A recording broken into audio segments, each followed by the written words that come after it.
Hello everyone, आज date है 6 मई 2022 और द हिंदू न्यूज एनालिसिस में आपका स्वागत है। इस वीडियो में हम द हिंदू की इंपॉर्टेंट न्यूज को एग्जाम के पॉइंट ऑफ व्यू से डिस्कस करेंगे। नीचे डिस्क्रिप्शन बॉक्स में Telegram channel Volcano IAS Academy का लिंक दिया हुआ है। आप Telegram channel Volcano IAS Academy के साथ में जुड़ सकते हैं। वहाँ पर हर exam means UPSC, state PCS and other exams के पॉइंट ऑफ व्यू से काफ़ी इंपॉर्टेंट इन्फॉर्मेशन आप सभी के साथ में शेयर की जाती है।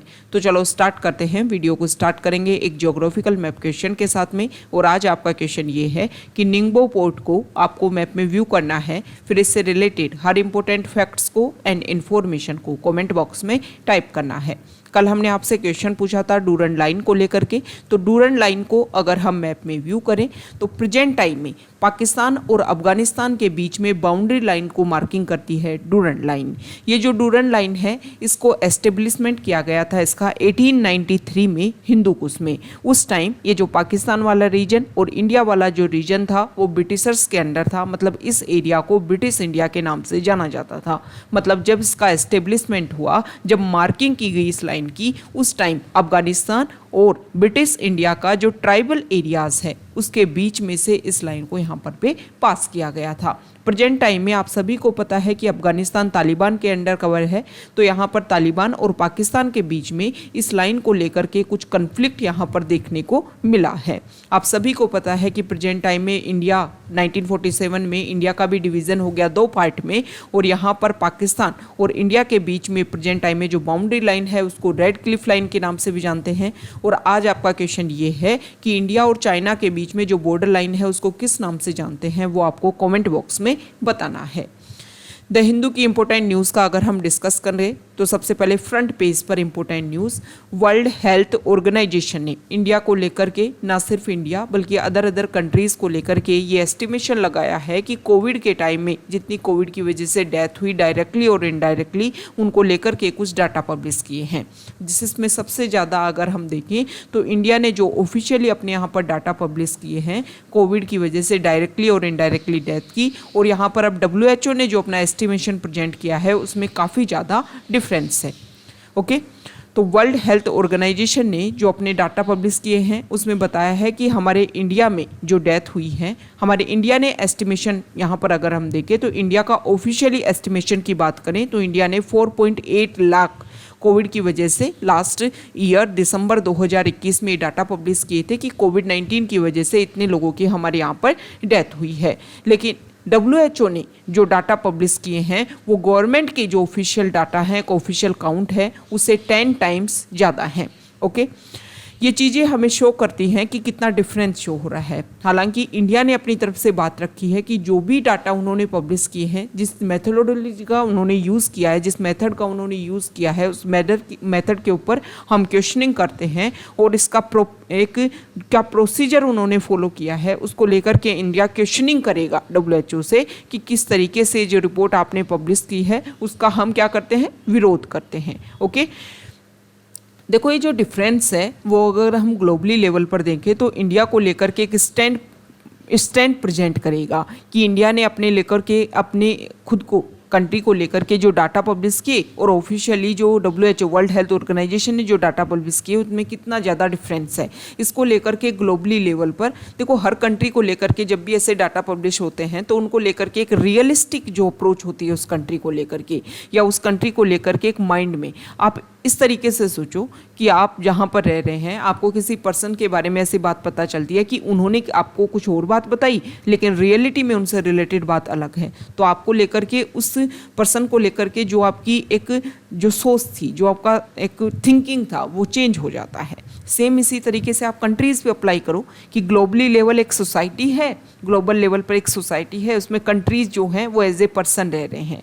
अब उनको लेकर के क्या वो अपने आप को प्रेजेंट कर रहे हैं और फिर अदर तरीके से उनको लेकर के क्या जो थिंकिंग है या फिर क्या जो एक तरीके का जो प्रोसीजर है वो एक पासेज हो रहा है सोसाइटी में, इसको लेकर के जो अदर कंट्रीज़ हैं उनको इंडिया को लेकर के जो थिंकिंग है वो काफ़ी ज़्यादा चेंज होगी। इसीलिए इंडिया चाहता है कि जो भी क्लियरली है, जो भी आपका मेथड जो आपने यूज़ किया है, जो भी प्रोसीजर आपने यूज़ किया है उसमें क्लैरिफिकेशन होना चाहिए ताकि पता तो चले कि किसके बेसिस पर आपने इतने जो डाटा है वो पब्लिश किए हैं। ओके वैसे हम बहुत बार एडिटोरियल में इसको लेकर के आर्टिकल भी आ चुका है, क्योंकि इनडायरेक्टली WHO की जो रिपोर्ट है उसको लेकर के डाटा बहुत सारे जैसे कि अदर मैगजीन्स ने पब्लिश किए थे कि ये जो है WHO एस्टिमेशन लगा रहा है इंडिया को लेकर के। तो उस टाइम भी जो एडिटोरियल्स हैं उसमें काफ़ी ज़्यादा आर्टिकल आए थे, उसमें हमने डिस्कस किया था कि इंडिया को लेकर के सबसे ज़्यादा प्रॉब्लम ये हो सकती है कि हमारे इंडिया में अभी भी बर्थ और डेथ का जो रजिस्ट्रेशन है उसको लेकर के ऑनलाइन प्रोसीजर नहीं है। तो इसको लेकर के प्रॉब्लम ये हो सकती है कि बहुत सारे स्टेट ऐसे हैं जहाँ पर अभी भी अगर हम देखें तो 100% तो जो एक रीचिंग पॉइंट है, मतलब 100% आपके यहाँ पर बर्थ और डेथ रजिस्ट्रेशन होना चाहिए। बहुत सारे स्टेट और यूटीज़ ऐसे हैं जहाँ पर आपकी काफ़ी कम परसेंटेज में ऑनलाइन बर्थ और डेथ रजिस्ट्रेशन हो पाता है, जिसकी वजह से ये बोला जा रहा है कि हो सकता है कि उसकी वजह से डिफ्रेंशिएट जो है वो काफ़ी ज़्यादा शो हो रहा हो। अब WHO से रिलेटेड जो बेसिक फैक्ट्स हैं उनको हम देख लेते हैं, क्योंकि किसी भी ऑर्गेनाइजेशन को कहाँ कब एस्टेब्लिश हुआ, उसका हेडक्वार्टर कहाँ है, ये काफ़ी ज़्यादा इंपॉर्टेंट होता है। World Health Organization United Nation की एक स्पेशलाइज्ड एजेंसी है जो इंटरनेशनल पब्लिक हेल्थ के लिए रिस्पॉन्सिबल है। इसका हेडक्वार्टर जेनेवा स्विट्जरलैंड में है। 7 अप्रैल 1948 को WHO को एस्टेब्लिश किया गया था। ओके, नेक्स्ट इंपॉर्टेंट आर्टिकल है, यहाँ पर जो आर्टिकल है उसमें सुप्रीम कोर्ट 10 मई को सिटीजन से रिलेटेड जो भी पिटीशन है उनको लेकर के डिस्कशन करेगा। सुप्रीम कोर्ट ने अभी तो डिसाइड ये किया है कि 3 जो जजेस हैं उनकी बेंच इसको लेकर के डिस्कशन करेगी, लेकिन अभी इस पर स्टडी होगी कि अगर ज़रूरत पड़े तो इससे ज़्यादा जो बेंच है, इससे ज़्यादा की जो स्ट्रेंथ है वो इसको लेकर के डिस्कशन कर सकती है। इस आर्टिकल में ये बताया गया है कि सिडिशन लॉ जो है ओके उसको लेकर के क्या रिजल्ट रहेगा, क्या वो रेगुलर रहना चाहिए। 1962 में Kedarnath Singh versus state of Bihar जो केस था उसके बारे में यहाँ पर बताया गया है कि उसको लेकर के भी डिस्कशन हो सकता है, क्योंकि 1962 का जो केस था उसमें सुप्रीम कोर्ट ने आईपीसी की जो सेक्शन हैं जो इम्प्लीमेंट करते हैं सिडिशन लॉ को और उसके लिए पेनलाइज्ड करते हैं, उनकी कॉन्स्टिट्यूशनली उनकी वैलिडिटी को अपहेल्ड किया था सुप्रीम कोर्ट ने। ओके, जो केदारनाथ सिंह जो थे उन्होंने गवर्नमेंट के खिलाफ में कुछ एस्टिमेट दिए थे कि जो गवर्नमेंट है वो किस तरीके से अपनी जो एक्टिविटीज़ है उनसे जो हमारी पॉपुलेशन है उनके खिलाफ काम कर रही है। मतलब जो केदारनाथ सिंह थे उनके खिलाफ में ये केस रजिस्टर किया गया था कि आप लोगों को एक वायलेंस क्रिएट करने के लिए तैयार कर रहे हो। इसके अलावा जो केदारनाथ सिंह जो थे उन्होंने सरकार का जो गवर्नमेंट थी उसकी क्रिटिसिज्म किया था और फॉरवर्ड कम्युनिटी पार्टी की वकालत भी की थी, एडवोकेसी भी की थी कि इस पार्टी को एस्टेब्लिश होना चाहिए और प्रेजेंट टाइम में जो गवर्नमेंट है उसको हटा दिया जाना चाहिए। ओके, तो उनके स्टेटमेंट की वजह से उनकी जो भी क्रिटिक आए, जो भी उनके क्रिटिसिज्म उन्होंने किया गवर्नमेंट का, उससे काफ़ी ज़्यादा वायलेंस क्रिएट होने वाला था, इसीलिए सिडिशन बेसिस पर उनके ऊपर चार्जेस क्रिएट किए गए थे। ओके, तो अब सिडिशन प्ली को लेकर के यहाँ पर डिस्कशन होगा कि रेगुलर होना चाहिए नहीं होना चाहिए। कपिल सिब्बल ने यहाँ पर अपने स्टेटमेंट दिए हैं कि आईपीसी का सेक्शन 124A जो है वो अनकॉन्स्टिट्यूशनल है और ये क्या करता है, पर्सनल लिबर्टी जो है वो लोगों की छीन लेता है। ओके, तो 60 year old constitutional bench judgement को वैलिडेटिंग करने के लिए 3 जजेस की जो बेंचेस है वो इसको लेकर के डिस्कशन करेगी। हालांकि ये बोला गया है कि हो सकता है कि अगर पिटीशन जो है वो कॉलोनियल प्रोविज़न को लेकर के चैलेंजिंग करने वाली अगर पिटीशन हो तो इसको डिस्कशन करने के लिए 5 या 7 जज की बेंच भी हो सकती है, रेफ़र किया जाना चाहिए। ऐसा बोला गया है कि 5 से 7 जज की जो बेंच है उसको रेफ़र किया जाना चाहिए, क्योंकि ये जो पिटीशन है वो एक तरीके से जो भी कॉलोनियल टाइम से जो रूल चला आ रहा है उसको ओवरव्यू करने के लिए, उसको चैलेंज करने के लिए ये पिटीशन डाली गई है। ओके, अब ये सिडिशन लॉ है क्या, सिडिशन जो है उसको लेकर के हम बेसिक फैक्ट्स देख लेते हैं जो हमारे एग्जाम के पॉइंट ऑफ व्यू से इम्पोर्टेंट है। आपका जीएस पेपर 2 जो है यूपीएससी का उसको लेकर के आर्टिकल है, प्रीलिम्स में सेक्शन 124A आईपीसी से रिलेटेड क्वेश्चन पूछ सकते हैं। What is sedition law? हाँ, इंडियन पेनल कोड जो सिडिशन को लेकर के पनिशमेंट करता है और उसका सेक्शन 124A जो है वो सिडिशन से रिलेटेड पनिशमेंट बताता है। ये जो आईपीसी है इसको 1860 में इनेक्ट किया गया था और ब्रिटिश राज उस टाइम था हमारे इंडिया के ऊपर। ओके, तो ब्रिटिश गवर्नमेंट जो है उनको डर था उनको लगता था कि जो भी हमारे नेशनल इंडिपेंडेंस को लीड कर रहे हैं, हमारे लीडर्स, जो भी हमारे एक्टिविस्ट हैं, उनको इस तरीके से सप्रेस किया जाए इन सेडिशन लॉ का यूज़ करते हुए, ताकि जो भी इंडिपेंडेंस एक्टिविटी है वो इंडिया में जनरेट ही ना हो पाए। तो इन नेशनल इंडिपेंडेंस एरा में लोकमान्य बाल गंगाधर तिलक, महात्मा गांधी, इन दोनों के खिलाफ में ये जो सेडिशन लॉ है उसको इम्प्लीमेंट किया गया था। सेडिशन है क्या? सेक्शन 124A जो है वो उसकी डेफिनेशन देता है सेडिशन की, कि कोई भी पर्सन उसने वर्ड्स के थ्रू या फिर किसी को कुछ बोल करके, कुछ लिख करके, कुछ अपने संकेतों से, साइन से, विजिबल रिप्रेजेंटेशन कहीं पर प्रेजेंट होकर के आपने कुछ ऐसी बात रखी जिसकी वजह से हेटर्ड जो है वो क्रिएट हो गई। ओके, और इसकी वजह से जो गवर्नमेंट है, जो इंडिया की जो गवर्नमेंट है, उसके खिलाफ में अगर आप उसका क्रिटिसिज्म करते हो, उसके खिलाफ में कुछ हेटर्ड जो स्पीच है वो सरपास करते हो, तो ये जो है, ये सारी एक्टिविटी जो है वो सेडिशन एक्ट के अंडर आएंगी। ओके, तो यहाँ पर ये बताया गया है कि अगर आप में डिसलॉयल्टी, ये जो डिसअफेक्शन जो है गवर्नमेंट के साथ लिए, गवर्नमेंट के लिए जो डिसअफेक्शन है, इसमें डिसलॉयल्टी, फीलिंग्स ऑफ एनमिटी, ये सभी शामिल होती हैं। ओके, अब यहाँ पर ये बताया गया है कि सेडिशन को हटाया जाना चाहिए या नहीं हटाना जाना चाहिए। तो यहाँ पर कॉन्स्टिट्यूशनली वैलिडिटी की बात की गई है कि देखो, जब सेडिशन लॉ इम्प्लीमेंट होता है तो आपके फंडामेंटल राइट्स जो हैं उनका वायलेशन होता है। ओके, मतलब आपके जो बेसिक राइट्स हैं उनको छीन लिया जाता है। रीजनेबल रिस्ट्रिक्शंस की बात की जाती है कि सेडिशन के नाम पर जब भी कुछ ऐसे इशू होते हैं तो कोई भी पर्सन को जो फ्री स्पीच आपका एक राइट है उसको काउंटर करने की कोशिश की जाती है सेडिशन लॉ के बेसिस पर। ओके, अब यहाँ पर हम बात करते हैं कि इसको इंडिया के अकॉर्डिंग क्या होना चाहिए। देखो, इंडिया काफ़ी डाइवर्स कंट्री है, इंडिया एक लार्जेस्ट डेमोक्रेसी है पूरे वर्ल्ड में। यहाँ पर फ्री स्पीच का जो राइट है, इसके अलावा एक्सप्रेशन का जो राइट है, वो डेमोक्रेसी का एक एसेंशियल इंग्रेडिएंट है। मतलब फ्री स्पीच तो होना चाहिए। लेकिन दूसरी तरफ अगर हम देखें तो इंडिया में काफ़ी ज़्यादा कम्युनल वायलेंस है, इंसर्जेंसी वाली एक्टिविटीज़ हैं, जैसे कि नक्सलिज्म वाले एक्टिविटी हैं। तो इन सभी को भी हमें रोकने के लिए ये जो सेडिशन लॉ है इसको कंप्लीट तो अबोलिश नहीं करना चाहिए। हाँ, ये होना चाहिए कि जो सेडिशन लॉ है उसकी जो डेफिनेशन है उसमें कुछ नैरो डालना चाहिए, कुछ कमी करनी चाहिए। प्रेजेंट टाइम की जो सर्कमस्टेंसेज हैं उसके अकॉर्डिंग उसमें चीज़ें रखी जानी चाहिए, और उसमें ये बोला जाना चाहिए कि आपके जो भी एक्टिविटी हैं, आपका जो भी स्टेटमेंट है, उसे हमारे इंडिया की सॉवरेनिटी और इंडिया की जो टेरिटोरियल इंटीग्रिटी है उसको इशू क्रिएट ना हो। तो इसके बेसिस पर सेडिशन लॉ को इम्प्लीमेंट रखा जाना चाहिए। ओके, और सेक्शन 124A का कभी भी मिसयूज़ नहीं करना चाहिए, जो फ्री स्पीच जो एक फंडामेंटल राइट है उसको कर्ब करने के लिए।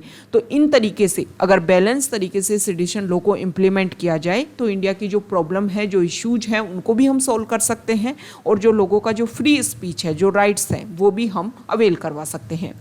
नेक्स्ट इंपॉर्टेंट आर्टिकल है यहाँ पर जम्मू एंड कश्मीर में BSF बॉर्डर सिक्योरिटी फोर्स जो है उनका जम्मू एंड कश्मीर का जो संबा डिस्ट्रिक्ट है वहाँ पर इंडिया पाकिस्तान के बॉर्डर वाले एरिया पर एक टनल देखने को मिली। तो यहाँ पर BSF ने क्लियर किया है कि अभी प्रेजेंट टाइम में जो अमरनाथ यात्रा जून में जो स्टार्ट होने वाली है, उस अमरनाथ यात्रा को डिस्टर्ब करने के लिए सारी एक्टिविटी हो सकती हैं। ओके, नेक्स्ट इंपॉर्टेंट आर्टिकल, हाँ, यहाँ पर BSF से रिलेटेड हम बेसिक फैक्ट्स देख लेते हैं। बॉर्डर सिक्योरिटी फोर्स, आप सभी को पता है प्रेजेंट टाइम में भी ये न्यूज़ में रहा था, क्योंकि हमारी जो सेंट्रल गवर्नमेंट है उन्होंने बॉर्डर सिक्योरिटी फोर्स की जो पावर है उसको इंक्रीज़ करने की कोशिश की थी। ओके, गुजरात में जो उनकी पावर है वहाँ पर थोड़ी सी उनमें एक डिक्रीज़ देखने को मिला। मतलब क्या होता है कि आपका बॉर्डर एरिया है पाकिस्तान के साथ में, जो अपना बॉर्डर एरिया मिलता है, जिसमें हमारा वेस्टर्न जो इंडिया है वहाँ पर बॉर्डर मिलता है, और यहाँ पर बंगाल वाला जो रीजन है वो भी, जो पहले ईस्ट पाकिस्तान था बांग्लादेश, बाद में कौन सा रीजन हुआ जिसको ईस्ट पाकिस्तान, फिर 1971 में इंडिपेंडेंट कंट्री के रूप में बांग्लादेश के रूप में एस्टेब्लिश हुआ। तो पहले पाकिस्तान का ही पार्ट था। तो वो एरिया, और जो यहाँ पर आप मैप के थ्रू इसको व्यू कीजिए, यहाँ पर ये वाला जो रीजन है और ये वाला जो रीजन है, इनको सिक्योर करने का, इन बॉर्डर एरियाज़ को सिक्योर करने की पावर है BSF के पास में, बॉर्डर सिक्योरिटी फोर्स के पास में। तो यहाँ पर क्या किया गया है, गुजरात वाले रीजन में जो पावर थी उसको थोड़ा सा डिक्रीज़ किया गया है, और यहाँ पर पंजाब वाला जो रीजन है, ये जो रीजन है यहाँ पर, यहाँ इसके अलावा जो वेस्ट बंगाल वाला जो रीजन है वहाँ पर बॉर्डर सिक्योरिटी फोर्स की जो पावर है उसको इंक्रीज़ कर दिया गया है। इसमें बोला गया है कि आप 50 किलोमीटर तक अंदर तक का जो एरिया है वहाँ पर जाकर के आप सर्च कर सकते हो। तो स्टेट ने इसको लेकर के कन्फ्लिक्ट इसलिए क्रिएट किया है, स्टेट ये बोलते हैं कि पुलिस और पब्लिक ऑर्डर जो है वो स्टेट लिस्ट के पार्ट है। ओके, शेड्यूल 7 जो है हमारी कॉन्स्टिट्यूशन की, वो 3 लिस्ट मेंटेन करती है, जिसमें जो पावर्स हैं, जो सब्जेक्ट हैं, उनको डिवाइड किया गया है अलग अलग लिस्ट में। तो स्टेट लिस्ट की जो पावर है उसके ऊपर पावर होती है स्टेट गवर्नमेंट के पास में कि उनको लेकर के रूल्स एंड रेगुलेशन बनाए। तो यहाँ पर पुलिस जो है वो स्टेट लिस्ट का पार्ट है और पब्लिक ऑर्डर जो है, तो यहाँ पर जो स्टेट गवर्नमेंट है उन्होंने इसको लेकर के इशू क्रिएट किया कि आप जो हैं हमारी जो मतलब आप फेडरलिज्म को, फेडरलिज्म क्या होता है, 2 लेवल ऑफ गवर्नमेंट होती है, सेंटर और स्टेट, और दोनों अपने आप में इंडिपेंडेंट, दोनों अपनी पावर को कहाँ से गेन करते हैं, कॉन्स्टिट्यूशन से गेन करते हैं। ओके, दोनों एक दूसरे के ऊपर डिपेंडेंट नहीं है। तो आप बोल रहे हैं कि आप फेडरलिज्म जो है उसको वायलेट कर रहे हो, स्टेट की जो पावर है उसको सेंट्रल गवर्नमेंट जो है वो स्नैच करने की कोशिश कर रही है। ओके, तो इसकी वजह से भी जो ये बॉर्डर सिक्योरिटी फोर्स जो है वो न्यूज़ में रहा था। तो बीएसएफ से रिलेटेड फैक्ट्स की अगर हम बात करें तो पाकिस्तान और बांग्लादेश के साथ में जो हमारी बॉर्डर है उनके लिए बॉर्डर गार्डिंग ऑर्गेनाइजेशन के रूप में काम करता है। सेंट्रल आर्म्ड पुलिस फोर्सेज जो हैं इंडिया की, उनमें से एक हैं। तो आप में और कौन कौन सी फोर्सेज हैं जो सेंट्रल आर्म्ड पुलिस फोर्सेज के रूप में हैं, उसके कमेंट बॉक्स में आप उनको नाम आपको कमेंट बॉक्स में बताना है। 1965 में जब वॉर हो रहा था इंडिया और पाकिस्तान के टाइम में, पाकिस्तान के बीच में, तो 1 दिसंबर 1965 को बीएसएफ को एस्टेब्लिश किया गया था और मिनिस्ट्री ऑफ होम अफेयर्स के अंडर ये आती है, ये आपको ध्यान में रखना है। जो भी हमारी इम्पोर्टेंट फोर्सेज हैं, इनका मोटो जो है वो आपको ध्यान में होना चाहिए कि क्या इनका मोटो है, किसके बेसिस पर। ओके, तो इनका जो मोटो है वो है जीवन पर्यंत कर्तव्य। ओके, इसको लेकर के क्वेश्चन पूछ लेते हैं। बहुत सारे एग्जाम ऐसे होते हैं, जैसे डीआरडीओ का आपको पता होना चाहिए, इसरो का आपको पता होना चाहिए। इनके जो भी मोटो हैं वो क्लियर आपको पता होना चाहिए। सीबीआई का क्या मोटो है ये आपको क्लियर पता होना चाहिए। नेक्स्ट इंपॉर्टेंट आर्टिकल है डिलिमिटेशन कमीशन को लेकर के। तो यहाँ पर जम्मू एंड कश्मीर में डिलिमिटेशन कमीशन बनाया गया था 2019 में, जब उसको यूटी के रूप में डिक्लेयर किया गया जम्मू कश्मीर को। तो उसके बाद में वहाँ पर जनरल इलेक्शन करवाने के लिए डिलिमिटेशन कमीशन कंडक्ट करवाया गया कि डिलिमिटेशन कमीशन जो है वो किस तरीके से यहाँ पर जो सीट्स हैं उनको डिवाइड करते। तो डिलिमिटेशन कमीशन ने पहले यहाँ पर कितनी सीट थी, 83 या 82 सीट थी, और अब उनको इंक्रीज़ करके कर दिया, 83 थी और अब कर दिया है 90 में से 47 सीट रहेंगी कश्मीर वाले रीजन में, 43 रहेंगी जम्मू वाले रीजन में।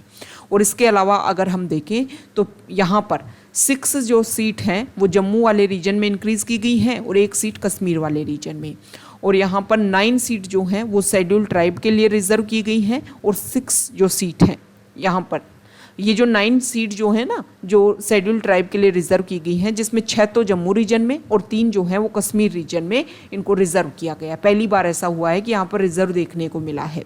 ओके, अब यहाँ पर ये जो डिलिमिटेशन कमीशन है, आप सभी को पता है कि जो डिलिमिटेशन कमीशन जो जम्मू एंड कश्मीर में 2019 में जब उसका बाइफरकेशन हुआ, उसके बाद में वहाँ पर जनरल इलेक्शन कंडक्ट करवाने के लिए कि वहाँ की जो सीट्स हैं उनको किस तरीके से डिवाइड किया जाए, तो जो रंजना प्रकाश देसाई जो है वो इस डिलिमिटेशन कमीशन के हेड थी। Chief election commissioner Sushil Chandra जो हैं और जम्मू एंड कश्मीर के स्टेट इलेक्शन कमिश्नर के शर्मा जो है वो उसके एक्स ऑफिसियो मेंबर्स थे। हालांकि वहाँ के जो पार्टीज़ हैं वो इससे सहमत नहीं है, एग्री नहीं कर रही हैं। उन्होंने बेसिक पॉइंट ये रखा है कि देखो जो डिलिमिटेशन कमीशन जो है, जब भी सेंसस कंडक्ट होती है उसके बाद में जो पॉपुलेशन है उसके बेसिस पर मेन क्राइटेरिया होता है, पॉपुलेशन के बेसिस पर जो सीट्स हैं उनको डिवाइड किया जाता है। और दूसरा यहाँ पर जो अदर चीज़ें हैं, कनेक्टिविटी, कोलिब्रेशन, इन सारे पॉइंट्स जो है वो सेकेंडरी पार्ट है। तो यहाँ पर जो पार्टीज़ हैं उन्होंने लेकर के इसको एक तरीके से प्रोटेस्ट भी किया है कि आपने जो भी सीट का डिवीजन किया है उसमें ना तो आपने जो बेसिक प्राइमरी फीचर है पॉपुलेशन ने उसका ध्यान रखा, और जो सेकेंडरी फीचर है ना सिर्फ आपने उनका ध्यान रखा है, और जो सीट्स का डिवीजन है वो गलत तरीके से किया गया है। नेक्स्ट इंपॉर्टेंट आर्टिकल जो है, हाँ, हमारे कॉन्स्टिट्यूशन में डिलिमिटेशन कमीशन को लेकर के रिलेटेड कौन से आर्टिकल हैं ये आपको कमेंट बॉक्स में बताना है। नेक्स्ट आर्टिकल है, आप सभी को पता है हमारे प्राइम मिनिस्टर प्रेजेंट टाइम में यूरोपियन कंट्रीज़ की विजिट पर हैं। पहले वो जर्मनी के जो चांसलर हैं उनके साथ में मीटिंग की, उसके बाद में वो नॉर्डिक कंट्रीज़ के साथ में डिस्कशन हुआ, बायलैटरल रिलेशंस पर भी वहाँ पर डिस्कशन हुआ, और फिर वो गए फ्रांस में नए प्रेसिडेंट जो सेकंड टाइम इमैनुअल मैक्रोन जो हैं वो सेकंड टर्म के लिए यहाँ पर अपॉइंट हुए हैं, तो उनके साथ में डिस्कशन हुआ। इंडिया और फ्रांस के जो रिलेशन हैं उनको एक्सपेंड करने के लिए दोनों कंट्रीज़ मिलकर के काम करेंगे, इन सभी पॉइंट्स के ऊपर यहाँ पर डिस्कशन किया गया है। नेक्स्ट इंपॉर्टेंट आर्टिकल है पेज नंबर 5 पर।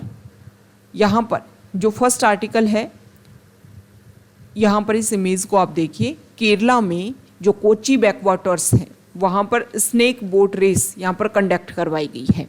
स्नेक बोट रेस क्या होती है, जो बोट होती है उसकी जो इमेज जो होती है या उसका जो मतलब एक जो इस तरीके से उसको बनाया जाता है कि वो स्नेक की तरह शो करे। ओके, नेक्स्ट यहाँ पर आर्टिकल है जोग फॉल जो है वहाँ पर कुछ कंस्ट्रक्शन एक्टिविटीज़ कंडक्ट करवाई जा रही हैं। तो सेंट्रल गवर्नमेंट ने यहाँ पर क्वेश्चनिंग किया है कि ये जो भी कंस्ट्रक्शन एक्टिविटीज़ हैं इससे जोगफॉल प्रोजेक्ट के ऊपर क्या इम्पैक्ट देखने को मिलेगा, ये सारी बातें क्लियर होनी चाहिए। ओके, तो हमारे एग्जाम के पॉइंट ऑफ व्यू से इंपॉर्टेंट हो जाता है जोगफॉल। आप सभी को पता है कहीं पर भी कुछ कंस्ट्रक्शन होता है, कुछ एक्टिविटी होती है, तो उससे पहले वहाँ पर एनवायरनमेंट क्लियरेंस होता है। ओके, तो जोगफॉल से रिलेटेड बेसिक फैक्ट्स की अगर हम बात करें तो जोगफॉल जो है वो कर्नाटका स्टेट में सरावती रिवर जो है उसके ऊपर लोकेटेड है।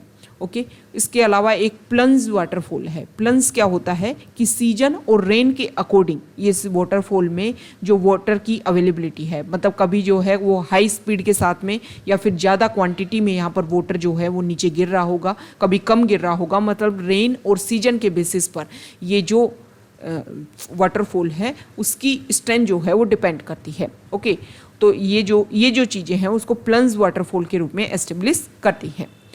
ये जो जोग वाटरफॉल है जिसको गेरुसप्पा वाटरफॉल के नाम से भी जानते हैं, another popular name for the beautiful जोग फॉल्स इज गेरुसप्पा फॉल्स।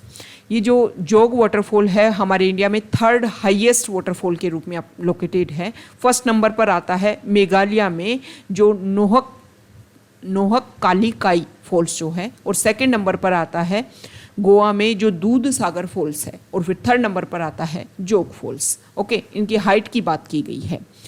नेक्स्ट यहाँ पर जो आर्टिकल है यहाँ पर देखिए, आप सभी ने ओनर किलिंग से रिलेटेड जो आर्टिकल है वो नॉर्थ इंडिया में देखा होगा। स्पेसिफिक अगर हम डिस्कस करें तो हरियाणा में इस तरीके के इशू देखने को मिलते हैं, लेकिन यहाँ पर जो आर्टिकल है वो तेलंगाना का है, और तेलंगाना में ही सेम तरीके का इशू देखने को मिला कि यहाँ पर इनके नेम है, ये जो गर्ल है ये मैन जो है इनकी शादी होती है, इंटरफेथ मैरिज होती है, और इंटरफेथ मैरिज में यहाँ पर ओनर किलिंग इशू देखने को मिला। इस पर्सन को यहाँ पर मार दिया गया है। इस आरोप लगाए गए हैं, एलिगेशन लगाए गए हैं कि ये जो गर्ल है इनके जो फैमिली मेंबर थे उन्होंने ये अटैक किया और उसके बाद में इनकी डेथ हो गई। मतलब साउथ में भी जो ओनर किलिंग के जो इशू हैं वो वहाँ पर भी देखने को मिलते हैं। नेक्स्ट इंपॉर्टेंट आर्टिकल है पेज नंबर 6 पर, और यहाँ पर जो आर्टिकल है वो अभी हमने देखा कि सुप्रीम कोर्ट का, यूएस के सुप्रीम कोर्ट का जो ऑर्डर जो एक सेकेंड अबॉर्शन को लेकर के जो उनका रिजल्ट डिक्लेयर होने वाला है उससे पहले ही उनके जो आर्टिकल्स हैं, जो उनका ऑर्डर है वो लीक हो गया। उससे रिलेटेड जो भी आर्टिकल्स हैं वो लीक हो गए। तो यहाँ पर जो राइटर हैं उन्होंने बताया है कि टर्मिनेशन राइट्स और जो पॉलिटिक्स है और जो जिस तरीके से ये जो ड्राफ्ट लीक हुए हैं उसको लेकर के, तो आप सभी को पता है कि जब भी इस तरीके के कोई इशू क्रिएट होते हैं तो उनको लेकर के पॉलिटिसाइज किया जाता है कि पॉलिटिक्स के बेसिस पर ये सारी चीज़ें जो हैं वो लीक हुई होंगी। तो वहाँ के सुप्रीम कोर्ट में किस तरीके से जो जजेस हैं उनको अपॉइंट किया जाता है, इसको लेकर के यहाँ पर प्रोसीजर बता रखा है कि इसके बेसिस पर ये जो एक्टिविटी है, जो भी यहाँ के जजेस हैं उनको इस तरीके से अपॉइंट किया गया है और इस तरीके से प्रोसीजर कंप्लीट हो सकता है। यहाँ पर लास्ट में कुछ डाटा दे रखे हैं कि वहाँ पर जो अबॉर्शन की जो एक्टिविटीज़ हैं वो कितने ज़्यादा एक तरीके से हाइक हो रही हैं। तो यहाँ पर जो हीटेड डिबेट अगर हम देखें तो 1973 में एक यहाँ पर जजमेंट आया था और उसमें जो वीमेन को राइट दिया गया था अबॉर्शन का, लेकिन अबॉर्शन की वजह से वहाँ पर बहुत सारी इलीगल एक्टिविटीज़ इंक्रीज हो गई हैं कि जो भी ऑनलाइन फार्मेसी जो हैं जो अबॉर्शन पिल प्रोवाइड करती हैं, अनक्वालिफाइड पर्सन का इन प्रोसीजर में इंक्लूजन हो गया है, काफ़ी डेंजरस मेथड को फॉलो किया जाता है, जिसकी वजह से जो वीमेन हैं उनकी हेल्थ को लेकर के काफ़ी ज़्यादा इशू क्रिएट हो गए हैं, जिसकी वजह से ये जो अबॉर्शन वाला जो इशू है इसको लेकर के काफ़ी डिस्कशन हुआ। स्पेसिफिक अगर हम देखें तो इलेक्शन के टाइम में भी इस पॉइंट को लेकर के काफ़ी ज़्यादा डिस्कशन किया गया था। अब यहाँ पर कुछ डाटा है जिसमें अगर हम देखें तो 2019 में यूएस में अबॉर्शन के जो केसेज हैं वो 6,30,000 तक देखने को मिले। हालांकि 2010 से अगर हम देखें तो 18% डाउन देखने को मिला। यहाँ पर बताया गया है कि ज़्यादातर जो वीमेन जिनमें अबॉर्शन के ये जो केसेस देखने को मिलते हैं उसमें 57% जो वीमेन है वो अपनी 20s में है, और सबसे ज़्यादा जो इशू है वो अफ्रीकन अमेरिकन जो वीमेन है उनमें अबॉर्शन के हाईएस्ट रेट देखने को मिलती है। इसके अलावा 15 से 44 साल की एज की जो महिलाएँ हैं उसमें से 1000 वीमेन में से 27% जो हैं वो 15 ईयर्स एंड 44 ईयर्स के बीच की हैं। तो ये कुछ इशू हैं जो स्टैटिक्स जो डाटा हमें शो करते हैं कि वहाँ पर एक काफ़ी ज़्यादा इशू है, काफ़ी ज़्यादा प्रॉब्लम है, जिसकी वजह से जो हेल्थ जो प्रोसीजर है उसके लिए काफ़ी ज़्यादा इशू बनते जा रही हैं चीज़ें। इसी को लेकर के यहाँ पर जो अबॉर्शन है उसको लेकर के डिस्कशन किया जा रहा है। Next important article page number 7 पर, और यहाँ पर जो एडिटोरियल पेज है उसी पर पुलिस कस्टडी और जो जुडिशियल कस्टडी है उसमें बहुत सारी डेथ हो जाती है हमारे इंडिया में। अभी चेन्नई में पुलिस कस्टडी में एक मैन की डेथ हो गई 19 अप्रैल को, तो दोबारा से जो कस्टोडियल डेथ जो है वो उसकी वजह से काफ़ी ज़्यादा न्यूज़ में है। तमिलनाडु में अगर हम देखें साउथ इंडिया में तो कस्टोडियल डेथ जो है काफ़ी ज़्यादा हाइक देखने को मिल रही है। अगर हम नॉर्थ इंडिया की बात करें तो यूपी में सबसे ज़्यादा इस तरीके के इशू देखने को मिलते हैं। NHRC national human rights commission ने अपनी तरफ से रिकमेंडेशन दी है कि जो भी कस्टोडियल डेथ होती हैं उनको लेकर के NHRC ने 2016 से 2022 के बीच में 11,419 कस्टोडियल डेथ हो चुकी हैं, जिसमें 1184 के लिए उन्होंने मॉनेटरी कंपनसेशन की बात की है, 21 के लिए डिसिप्लिनरी एक तरीके से कि डिसिप्लिन बेसिस पर एक्शन होना चाहिए कि जो भी ऑफिसर्स थे उन्होंने किस तरीके के डिसिप्लिन किस तरीके की जो एक्शन है उनको फॉलो किया था। अब यहाँ पर पुलिस कस्टडी और जुडिशियल कस्टडी में क्या डिफरेंस होता है, उनकी क्या डेफिनेशन है वो हमें डिस्कस कर लेनी चाहिए। कोई भी क्राइम होता है उसके खिलाफ में जब कंप्लेंट होती है तो पुलिस जो सस्पेक्ट है उसको अरेस्ट करती है ताकि फ्यूचर में इस तरीके के ऑफेंसिव एक्ट्स को रोका जा सके। तो पुलिस जो है किसी भी सस्पेक्ट को जब अरेस्ट करती है तो उनको इंटेरोगेट करने के लिए अरेस्ट करने के 24 आवर्स तक उनको एक जज के पास प्रेजेंट करने से, मतलब 24 आवर्स का पुलिस के पास टाइम है, 24 आवर्स में उनको एक जज के पास में रिप्रेजेंट करना होता है उस सस्पेक्ट को। जुडिशियल कस्टडी क्या होती है? जुडिशियल कस्टडी एक this is when an accused in the custody of A magistrate, एक मजिस्ट्रेट की कस्टडी में जब अक्यूज्ड होता है तो उसको जुडिशियल कस्टडी बोलते हैं। पुलिस कस्टडी में जो अक्यूज्ड होता है वो पुलिस स्टेशन में होता है और जुडिशियल कस्टडी में वो प्रिजन में होता है। पुलिस कस्टडी को केवल हम 15 डेज तक एक्सटेंड करवा सकते हैं, किसके लिए? इंटेरोगेशन के लिए। और जुडिशियल जो कस्टडी है उसको 90 डेज के लिए हम एक्सटेंड करवा सकते हैं। नेक्स्ट इंपॉर्टेंट आर्टिकल जो है वो पेज नंबर 8 पर है। आप सभी को पता है हमारे नॉर्थ ईस्ट वाला जो स्टेट एरिया है वहाँ पर काफ़ी ज़्यादा इंसर्जेंसी, काफ़ी ज़्यादा इश्यूज़ देखने को मिलते हैं, जिसमें नागा जो भी ट्राइब है उनको लेकर के रेगुलर हमारे यहाँ पर डिस्कशन होता है। तो अभी मिनिस्ट्री ऑफ होम अफेयर्स ने एनुअल रिपोर्ट अपनी जारी की है और उसमें बताया है कि national socialist council of Nagaland जो है उन्होंने 2020 में जितने भी इंसिडेंट हुए नागालैंड वाले एरिया में उसमें 44% में NSCN-IM का इंक्लूजन था, इन्वॉल्वमेंट था। अब ये NSCN क्या है और किस तरीके से एस्टेब्लिशमेंट में आया, ये सारी चीज़ें हम डिस्कस करेंगे। यूनियन गवर्नमेंट ने 2015 में एक फ्रेमवर्क एग्रीमेंट साइन किया था NSCN-IM के साथ में, ताकि नागा पॉलिटिकल जो इशू है उसका सॉल्यूशन ढूंढा जा सके, लेकिन अभी जो एक कंक्लूजन है उसका नहीं आ पाया है। नागा इंसर्जेंसी क्या है? ब्रिटिशर्स के टाइम में जो नागा टर्म जो है वो क्रिएट की गई थी, क्योंकि यहाँ पर जो ट्राइब्स हैं उन्होंने अपने आप को, यहाँ पर बहुत सारी ट्राइब्स छोटे छोटे एरिया में रहती हैं जिनका कल्चर अलग है, डायलेक्ट अलग है, कस्टम अलग है। ओके, वो जो ग्रुप है उसको रेफर किया जाता है नागा के नाम से। जो नागा ट्राइब है वो नागालैंड, अरुणाचल प्रदेश, मणिपुर और म्यांमार वाले रीजन में रहते हैं। उस टाइम असम का जो नागा हिल्स है वहाँ पर ये रहते थे, और जब असम को एनेक्स किया गया 1820 में, तो नागाज ने अपने आप को डिक्लेयर किया कि हम इंडिपेंडेंट रहेंगे। तो यहाँ पर ब्रिटिशर्स जो हैं उन्होंने गवर्नेंस का एक नया तरीका अपनाया कि नागाज जो हैं उनको इंडिपेंडेंट रखा, उनकी जो ट्रेडिशन है उनको रेगुलर रखा, लेकिन खुद को हाईएस्ट लेवल पर रखा, टॉप लेवल पर रखा। अब जब ब्रिटिशर्स ने इंडिया को आज़ाद किया, फ्रीडम दी, तो नागा ट्राइब को लगा कि हमारी जो इंडिपेंडेंस है वो तो छीन ली जाएगी, हमारी जो कल्चरल ऑटोनॉमी है वो फ्यूचर में ख़त्म हो जाएगी। तो उन्होंने क्या किया कि यहाँ पर 1945 में Naga hills district tribal council को फॉर्मेशन किया, और अपने आप को बाद में नागा नेशनल काउंसिल के नाम से रिनेम किया 1946 में। और पोस्ट इंडिपेंडेंस के बाद में अपने फ्यूचर को लेकर के जो अनसर्टेनिटीज़ जो उनको घेर रही थी, इसी के बेसिस पर जेड फिजो जो नागा लीडर थे, उन्होंने 14 अगस्त 1947 को ही अपनी इंडिपेंडेंस डिक्लेयर कर दी। जब इंडिया ने अपनी इंडिपेंडेंस डिक्लेयर की उससे एक दिन पहले ही। अब धीरे धीरे जो इंसर्जेंसी है वो टाइम के साथ में इंक्रीज़ होने लगी, अलग अलग ग्रुप यहाँ पर बनने लगे। उन सभी को काउंटर करने के लिए जो अपसा एक्ट है उसको यहाँ पर इम्प्लीमेंट किया गया। अभी भी नागालैंड के कुछ पार्ट्स में ये जो है इम्प्लीमेंटेड है। धीरे धीरे जो मिस्टर फिजो जो लीडर थे नागा कम्युनिटी के, उन्होंने यहाँ पर 1952 और 1957 के जो जनरल इलेक्शन है उनका बाइकआउट किया। आर्मी के साथ जो क्लैशेज है उनका इंक्रीज़ होता गया। धीरे धीरे जो है इनमें बहुत सारे गुट बन गए। और फिर बात आती है यहाँ पर बताया गया है कि टाइम के साथ में यहाँ पर जैसे कि सेमा ट्राइब से मिस्टर चिसी सू, एसएस खापलांग म्यांमार के हिमिस ट्राइब से, और यहाँ पर अगर हम बात करें तो नागा ट्राइब से थ्विंग लेंग मिहू जो थे, इन सब ने मिलकर के एक ग्रुप बनाया और उस ग्रुप का नाम रखा गया NSCN। बाद में इनमें भी आपस में कुछ कन्फ्लिक्ट होते हैं और NSCN जो है वो भी दो ग्रुप में डिवाइड हो जाता है, NSCN-K और NSCN-IM।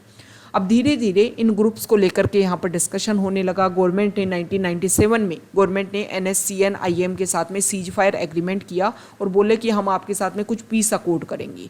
हालांकि अभी इसको लेकर के डिस्कशन इम्प्लीमेंट नहीं हो पाया है। 2015 में भी RN रवि जो इंटेलिजेंस चीफ थे उनको लेकर के यहाँ पर डिस्कशन हुआ। फिर नागा ट्राइब ने बोला, नागा ग्रुप ने, कि इनको हटाया जाए और नए यहाँ पर एडवाइज़र अपॉइंट किए जाए। अभी प्रेजेंट टाइम में AK मिश्रा जो हैं उन्होंने फिर से यहाँ पर डिस्कशन किया, लेकिन नागा फ्लैग और कॉन्स्टिट्यूशन को लेकर के जो इशू है वो अभी क्लियर नहीं हो पाए हैं। ओके, नेक्स्ट इंपॉर्टेंट आर्टिकल जो है वो पेज नंबर 12 पर है। एक सेकेंड, यहाँ पर जो फर्स्ट आर्टिकल है इसमें देखो, उड़ीसा में फॉरेस्ट एरिया को हटाया जा रहा है, 1 लाख ट्रीज़ को यहाँ पर हटाया जाएगा कोल माइनिंग को इंक्रीज़ करने के लिए। तो यूनियन कोल मिनिस्टर ने जो एनवायरनमेंट क्लियरेंस है उसके लिए बोला है कि एनवायरनमेंट क्लियरेंस लेने के बाद में ये सारे जो फॉरेस्ट एरिया है उनको यहाँ से क्या किया जाएगा, हटाया जाएगा, ताकि जो कोल माइन है उसके ऊपर काम किया जा सके। अब देखो, इस तरीके से एनवायरनमेंट को हम डिग्रेड करते हैं और फिर हम क्या करते हैं, पेड़ उगाते हैं, तो ये गलत है। पहले भी हमने डिस्कस किया था कि जो भी हमारा ट्रेड है, जो भी हमारा क्लाइमेट है, वो सब इंटरकनेक्टेड है। उन सभी को हमें एक साथ में लेकर के चलना चाहिए, तभी इन इश्यूज को हम सोल्व कर पाएंगे। यहाँ पर जो आर्टिकल है वो कल भी हमने डिस्कस किया था कि FSSAI ने जो डिसाइड किया है कि जो भी प्रोडक्ट्स हैं, फूड प्रोडक्ट्स, उनके ऊपर हम लेबल करेंगे और उनको हम रेटिंग देंगे। तो इसको लेकर के बहुत सारे एक्सपर्ट ने ये बोला कि ये कोई काम नहीं करेगा, क्योंकि चिली जो कंट्री है वहाँ पर इस तरीके का एस्टेब्लिशमेंट हुआ था। तो जो FSSAI के जो CEO हैं उन्होंने बोला कि ज़रूरी थोड़ा है कि उस कंट्री में एस्टेब्लिश नहीं हो पाया तो हमारे नहीं हो पाएगा। उन्होंने बोला कि जो रिसर्च हुआ है वो अगर हम देखें तो काफ़ी बड़ी संख्या, लगभग 20,000 लोगों पर ये रिसर्च हुआ है, उनके साथ में डिस्कशन हुआ है, उनसे हमने आंसर लिए हैं और इसी के बेसिस पर इम्प्लीमेंट किया जाएगा। और IIM अहमदाबाद जो है, जो काफ़ी एक मैनेजमेंट के नाम पर काफ़ी अच्छी यूनिवर्सिटी है, काफ़ी अच्छा इंस्टीट्यूट है, उन्होंने ये रिसर्च किया है, उन्होंने ये सर्वे कंडक्ट करवाया है और उसी के अकॉर्डिंग ये सारी चीज़ें जो हैं वो इम्प्लीमेंट होगी। FSSAI के CEO ने ये भी बात बोली है कि हम ऐसा नहीं करेंगे कि जो रेगुलेशन निकालेंगे उसको सीधा इम्प्लीमेंट करेंगे, हम सभी लोगों से उनके कमेंट्स लेंगे, उनके जो डिस्कशन है, उनके जो व्यूज़ हैं उनको लेंगे और फिर उनमें कुछ चेंजेस जो हो सकता है वो करके फिर उसको हम इम्प्लीमेंट करने की कोशिश करेंगे। नेक्स्ट इंपॉर्टेंट आर्टिकल है फॉरेन पेज पर और यहाँ पर सोलोमन आइलैंड को लेकर के डिस्कशन है। जो साउथ पैसिफिक ओशन है वहाँ पर आप सभी को पता है सोलोमन आइलैंड है। सोलोमन आइलैंड ने चाइना के साथ में कुछ पैक्ट किया है, कुछ एग्रीमेंट किया है। इसको लेकर के US, ऑस्ट्रेलिया, इन कंट्रीज़ को काफ़ी ज़्यादा कन्फ्लिक्ट है कि चाइना जो है वो पैसिफिक ओशन में, इंडियन ओशन में अलग अलग कंट्रीज़ के साथ में रिलेशन एस्टेब्लिश करके वहाँ पर फिर अपने जो आर्मी पोस्ट है, आर्मी जो भी कैंप है वहाँ पर एस्टेब्लिश करता है। जैसे कि अगर हम बात करें जिबूती, जो हॉर्न ऑफ अफ्रीका का एक इम्पोर्टेंट पार्ट है, इम्पोर्टेंट कंट्री है, वहाँ पर भी इस तरीके से उन्होंने आर्मी जो अपना कैंप है वो एस्टेब्लिश किया था। तो हो सकता है कि आने वाले टाइम में सोलोमन आइलैंड में भी देखने को मिले, जिसको लेकर के वहाँ के जो चीफ मिनिस्टर हैं, प्राइम मिनिस्टर हैं, उन्होंने बोला कि हमें कुछ थ्रेट मिल सकती है। लेकिन ऑस्ट्रेलिया ने बोला कि हम सोलोमन आइलैंड को लेकर के कोई थ्रेट नहीं देंगे, हमें कोई प्रॉब्लम नहीं है जो पैक्ट हुआ है, अगर उनकी वजह से हमें हमारी इंटीग्रिटी को, हमारी सॉवरेनिटी को, हमारी कंट्री को सिक्योरिटी लेवल पर कोई भी इशू क्रिएट नहीं होता है। तो ओके, तो ये आज का हमारा द हिंदू न्यूज़पेपर का डिस्कशन था। अगर आप यहाँ तक आए हैं, वीडियो आपको अच्छा लगा है तो प्लीज़ वीडियो को लाइक कीजिए, शेयर कीजिए और चैनल को सब्सक्राइब कीजिए। Okay, thank you.